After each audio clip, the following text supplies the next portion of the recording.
네, 오늘 남성연합구역 예배 가운데 나오신 모든 구역원 여러분들을 주님의 이름으로 사랑하고 축복합니다. 이번 하반기 동안 진행되는 우리 남성구역의 모든 모임 가운데 간절히 바라옵기는 하나님의 은혜가 넘쳐나게 되기를 간절히 바라고 소망합니다. 오늘 우리는 남성연합예배 개강을 맞이해서 로마서를 함께 묵상하고자 합니다. 오늘 함께 읽을 로마서는 바울 신학의 어떤 그 핵심이 집약적으로 농축되어 있는 책이다라고 볼 수 있습니다. 로마서는 바울이 로마 교회를 향하여 보내는 서신입니다. 그러니까 로마서의 수신자는 로마 교회 성도라고 말할 수 있습니다. 그런데 바울이 로마서를 기록했을 당시에는 아직 단 한 번도 로마 교회를 방문한 적이 없는 상황이었습니다. 그러니까 바울은 아직 로마 교회 성도들을 직접적으로 만난 경험이 없는 상태였다는 말입니다. 로마서의 기록 장소는 오늘날의 그리스의 남부 지역에 있는 고린도라는 도시였습니다. 물론 이제 학자들마다 여러 학설들이 있지만 주로 고린도 지역이라고 말을 하는데요. 오늘날에야 고린도가 위치해 있는 곳에서 로마까지 가는 일은 비행기 한 번 타면 금방 갈 수 있지 않겠습니까? 하지만 당시의 어떤 그 상황을 보게 되면 고린도에서 로마까지 가기 위해서는 매우 긴 시간이 소요되는 그러한 여정이라고 볼 수 있습니다. 그럼에도 불구하고 바울은 로마 교회를 방문하고 싶어하는 자신의 마음을 피력하고 있습니다. 로마 교회 성도들을 바울은 무척이나 만나고 싶어합니다. 그뿐만 아니라 바울은 로마서에서 로마 교회 성도들을 향하여서 매우 친근한 어조로 자신의 말들을 전하고 있습니다. 아니, 그들을 향한 바울의 마음에는 사랑의 마음까지 느껴질 정도입니다. 이것이 가능한 이유가 무엇일까? 단 한 번도 가본 적이 없는 로마 교회를 향한 바울의 마음, 그리고 한 번도 만난 적이 없었던 로마 교회 성도들을 향한 바울의 마음, 이것이 가능한 이유가 무엇일까를 생각해 보게 되면, 왜냐하면 예수 그리스도 안에 있는 모든 성도들은 그 누구나 할 것 없이 주님 안에서 하나이기 때문에 그렇습니다. 비록 직접적으로 만나지 못했어도, 함께 교제하지 못했어도, 같은 예수 그리스도를 믿고 한 성령 하나님을 받았다면 누구든지 영적으로는 한 형제요, 한 가족이기 때문입니다. 바로 이것이 신앙의 신비입니다. 우리도 신앙생활을 하다 보면 한 번도 가본 적이 없었던 그 선교지를 위해서 간절한 마음으로 기도할 때가 있습니다. 한 번도 가본 적이 없는 교회의 성도들, 형제 자매를 위해서 마치 내일처럼 두 손 두 발 다 벗고 우리는 기도할 때가 있다는 것이죠. 그것이 왜 그럴까? 우리는 생각해 보게 되면 누구든지 예수 그리스도를 믿는 자들은 주님 안에서 다 한 가족이기 때문에 그렇습니다. 바울은 로마 교회를 마음에 품고 깊이 생각합니다. 그리고 그들의 모습을 생각할 때에 바울의 마음에서는 하나님을 향한 감사의 마음이 일어났습니다. 8절 말씀 보시게 되면 바울이 이렇게 말씀하고 있죠. 내가 먼저 내가 예수 그리스도로 말미암아 너희 모든 사람에 관하여 내 하나님께 감사함은, 이 바울이 로마 교회 성도들을 생각하면서 하나님 앞에 감사하고 있습니다. 그 이유가 계속해서 이어지고 있는데, 감사함은 너희 믿음이 온 세상에 전파됨이로다. 바울이 이렇게 말씀하고 있다는 것입니다. 여기서 바울은 로마 교회 성도들의 믿음이 온 세상에 전파된 것으로 말미암아 하나님께 감사한다라고 고백하고 있습니다.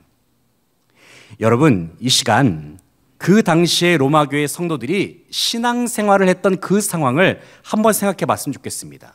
우리가 그 상황을 이해해 보게 되면 바울의 감사를 보다 잘 이해할 수가 있거든요. 먼저 생각해 볼 부분이 무엇이냐면 로마라는 도시에 대해서입니다. 로마라는 도시. 당시 로마는 어떤 도시였을까요? 그때 로마는 단순히 로마 제국의 수도 정도가 아니었죠.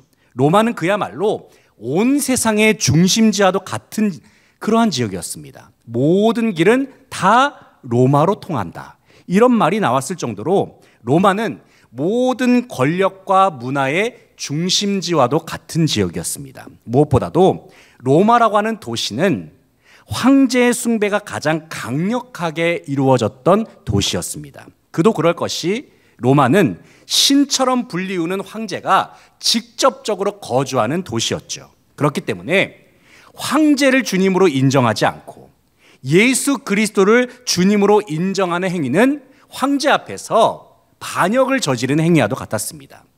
게다가 예수 그리스도를 믿는다는 것은 수많은 위험과 불이익을 감수해야만 했습니다. 어떤 사람은 직업을 잃어버립니다. 사회적인 지위도 상실해버립니다. 심한 경우에는 목숨까지도 내어놓을 수밖에 없는 그러한 상황에 처하기도 했다는 것이죠. 그런데 이와 같은 로마에 그리스도인이 생겨난 것입니다. 그들이 모여서 교회를 이룹니다. 그리고 그들은 함께 모여서 로마 제국의 심장부를 할 수 있는 로마 도시에서 살아계신 하나님을 예배하고 있습니다.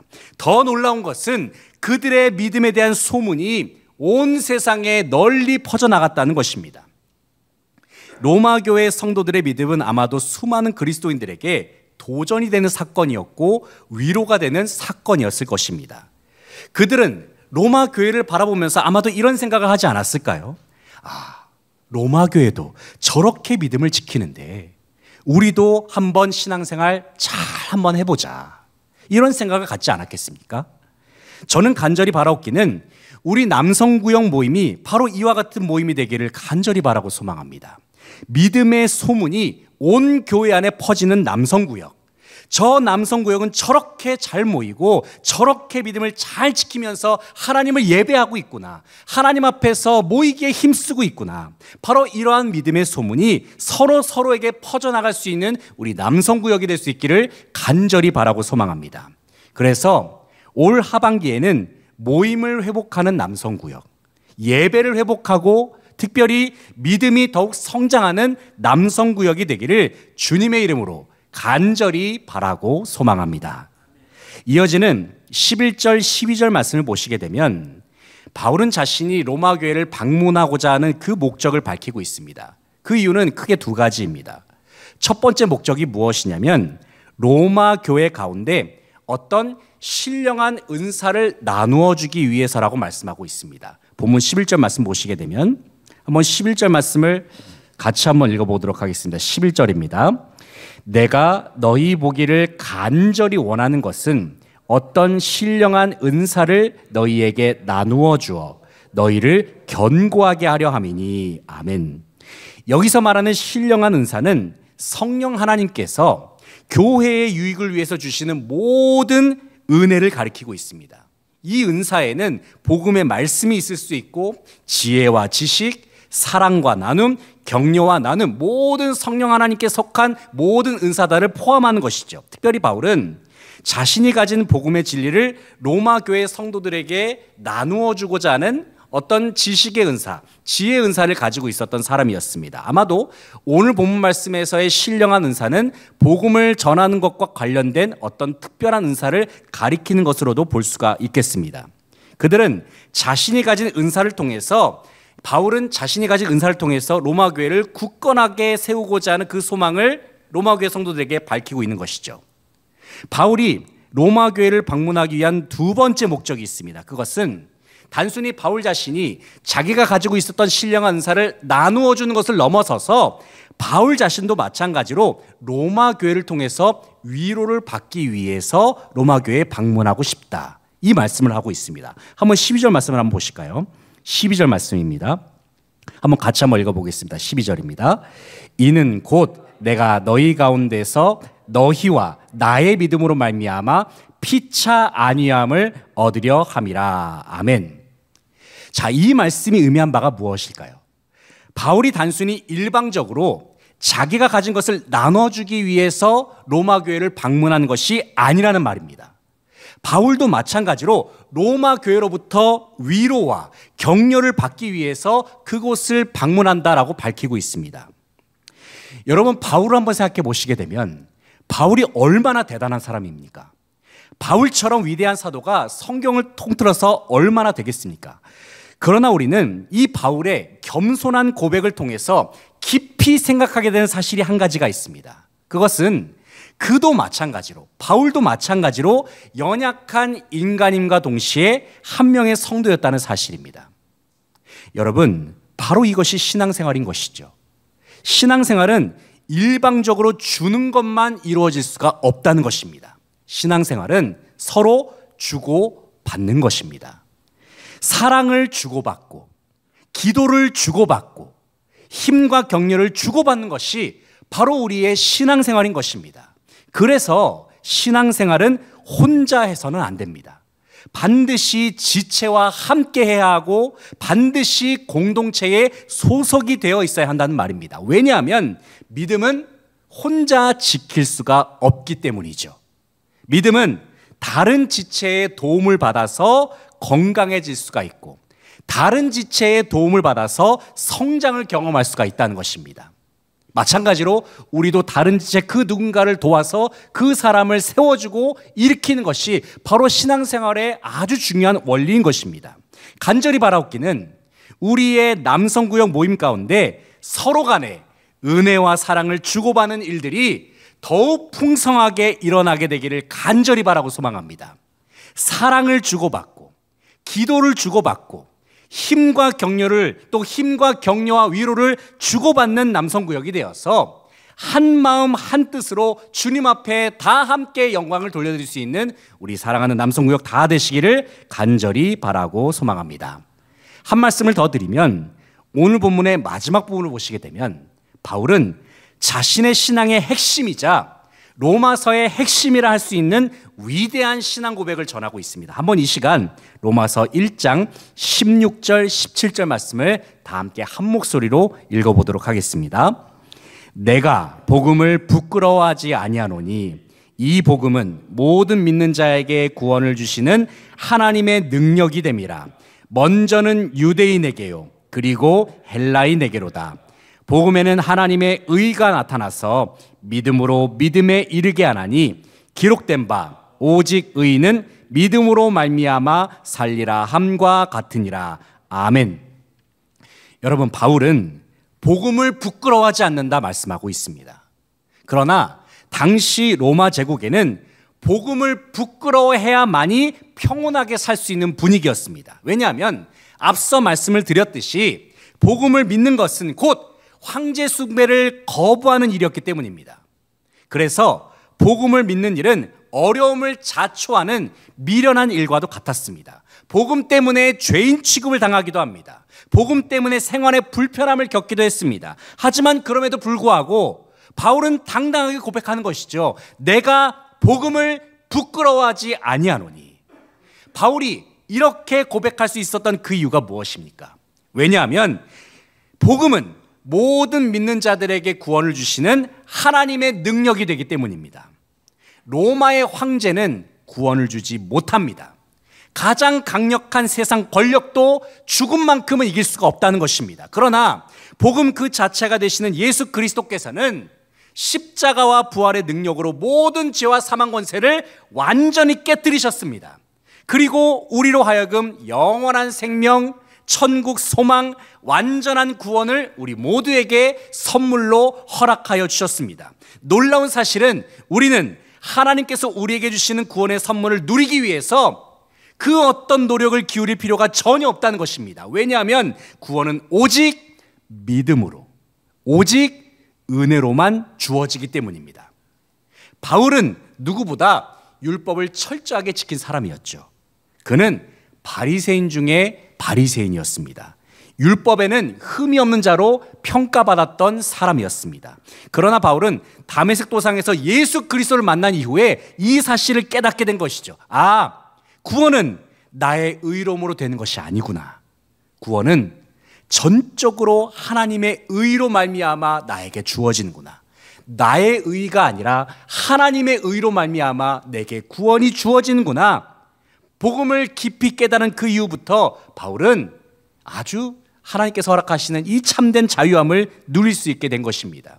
그의 어깨를 짓누르던 모든 무거운 짐들이 다 사라져버리게 된 것입니다. 왜냐하면 그는 예수 그리스도께서 십자가를 지셨을 때에 나의 모든 짐까지도 주님께서 다 가져가셨구나, 이 사실 그는 분명하게 깨달았기 때문입니다. 사랑하는 남성구역 성도 여러분, 모든 것이 다 하나님의 은혜입니다. 우리는 이 사실을 고백할 수밖에 없습니다. 우리 남성구역이 여기까지 올 수 있었던 것, 우리가 뭔가를 잘해서 무언가를 이루어냈기 때문이 아니죠. 하나님께서 우리를 사랑하시고, 하나님께서 우리를 긍휼히 여기시고, 하나님께서 우리에게 은혜를 베풀어 주셨기 때문에 우리는 구원받아 하나님의 자녀가 되었고, 그 구원의 은혜를 누리면서 오늘을 살아갈 수 있고 또 영원을 살아갈 수 있는 줄로 믿습니다. 이 시간 한량없으신 하나님의 은혜를 기억하면서 우리의 모임 가운데에서, 우리의 남성구역 모임 가운데에서 주님의 크신 사랑을 다 함께 소리 높여서 찬송하며 나아갈 수 있는 모든 남성구역원들 다 되시기를 간절히 바라고 소망합니다. 이제 말씀을 정리해 봅니다. 사랑하는 남성구역 성도 여러분, 이번 하반기를 시작하면서 간절히 바라옵기는 복음을 부끄러워하지 않고 복음을 자랑하면서 하나님 앞에 영광을 돌려드릴 수 있는 우리 모든 남성구역원들 다 되시기를 간절히 바라고 소망합니다. 그뿐만 아니라 내가 가진 복음의 은혜를 서로 나눠주면서 서로를 격려하고 위로하고 세워줄 수 있는, 사랑을 주고받으면서 기도를 주고받으면서 위로와 격려를 주고받으면서 함께 우리가 서로를 세워줄 수 있는 남성구역이 될 수 있기를 간절히 바라고 소망합니다. 그래서 우리의 남성구역의 믿음의 모습이 좋은 소문으로 퍼져나가서 우리 성지교회의 모범이 되는 남성구역, 하나님께서 크게 칭찬하시는 남성구역이 다 되실 수 있기를 주님의 이름으로 간절히 축원드립니다. 기도하시겠습니다. 아버지 하나님, 참으로 감사를 드립니다. 지난 무더운 여름 저희들의 건강을 지켜주시고 또 저희들의 삶을 하나님의 은혜 가운데 붙들어 주심에 참으로 감사를 드립니다. 특별히 하반기를 시작하면서 아버지 하나님, 오늘, 바로 오늘 남성구역 연합 예배를 함께 드릴 수 있도록 저희들을 인도하시고 은혜를 베풀어 주시니 감사를 드립니다. 성지교회의 남성구역 너무나도 중요한 모임입니다. 간절히 바라옵기는 우리 남성구역이 이번 하반기를 보내면서 더욱 모이기에 힘쓰는 저희 모두가 되게 하여 주시옵소서. 모임 가운데에서 복음을 자랑스럽게 여기면서 하나님께서 우리에게 허락하신 복음의 은혜로 말미암아 사랑을 주고받고 격려를 주고받고 위로를 주고받고, 아버지 하나님 주님께서 나눠주신 힘과 능력과 또 기도를 주고받음으로 말미암아 함께 견실하게 세워져 나가는 남성구역, 서로의 믿음을 세워주는 남성구역, 서로를 위해서 더 강한 믿음으로 함께하는 남성구역이 될 수 있도록 주님께서 함께하여 주시옵소서. 그래서 우리 남성구역이 우리 성지교회의 모범이 되는 남성구역이 되게 하시고, 하나님께서 크게 칭찬하시는 남성구역이 되게 하셔서 하나님께서 영광 받으시는 우리 남성구역, 그리고 하나님의 은혜가 흘러넘쳐나가는 남성구역이 될 수 있도록 주님께서 은혜 위에 은혜로 함께하여 주시옵소서. 주님께 감사와 찬양과 영광을 돌려드리며 예수 그리스도의 이름으로 기도하옵나이다. 아멘.